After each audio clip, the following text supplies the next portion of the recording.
بعتولي كتير عايزين حل للشعر الابيض. مشكله الشعر الابيض يا جماعه بتيجي عن نقص ماده الميلانين. الماده دي موجوده في الجسم لتوحيد اللون، ان كان في البشره او ان كان في الشعر. طيب احنا افتقدناها. هي ممكن تتعوض في الباباس، تتعوض في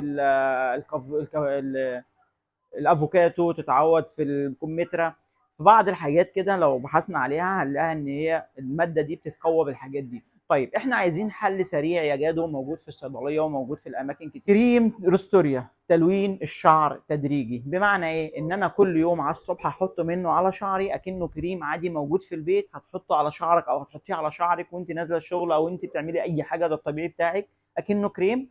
بعد كده يبدا يلون معاك الشعر تدريجي، هياخد لون في لون في لون لحد ما يوصل معاك لدرجه الاسمر.